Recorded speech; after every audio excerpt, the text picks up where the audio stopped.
Jackson Jorgensen. I was 12 years old from Bluffdale, Utah. My question is, I think I'm asking a question that a lot of people are wondering, and that's, are you going to run for president?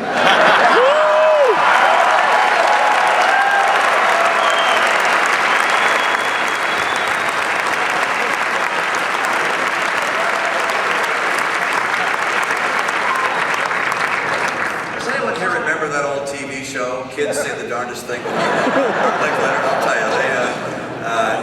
Jackson, thank you for your question. That's not a decision we've made at this point. I apologize for not being able to give you an answer, because frankly we haven't gone through the process of making that decision. Yet last time we made the decision to run, Ann and I gave it a lot of thought and talked to some friends, and then we got together with our family, our 5 sons and 5 daughters-in-law. We took out a big sheet of paper and we went through the pros and cons, and I expected it to be a divided opinion, but when it was over, every single family member spoke about the pros and cons, but concluded that it was something we ought to do. And so my guess is, and I can only guess because I don't know exactly what the future will hold, but my guess is sometime after the November elections, and I've been able to rest from campaigning for people I believe in around the country, and then I can focus on what's the next stage in our life. Then Ann and I and the kids will get together, probably around Christmas time, or who knows when. It could be at the first of the year, but sometime after the November elections, we'll sit down and talk about whether I should get in it again.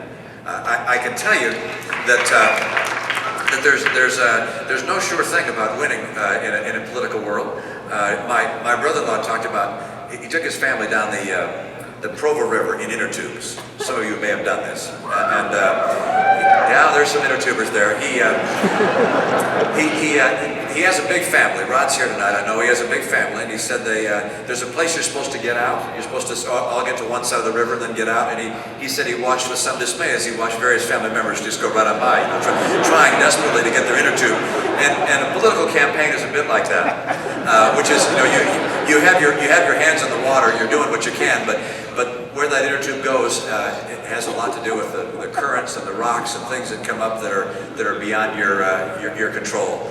I can tell you that despite all the work and the energy in a political campaign, it is fun.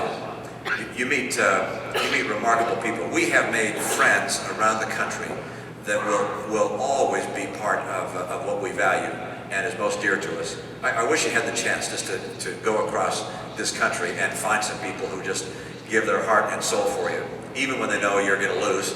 And at some point you figure that out, and they just work their hearts out anyway and make the calls, and we just feel so touched and loved and enriched by that experience. So I can't tell you what will happen, but I can tell you that there will be somebody who runs in the Republican Party who will be able to get this country right again. And I want to commit that I'll either be that person or I'll be working my tail off for that person, and I want you to as well, because we've got to take back America.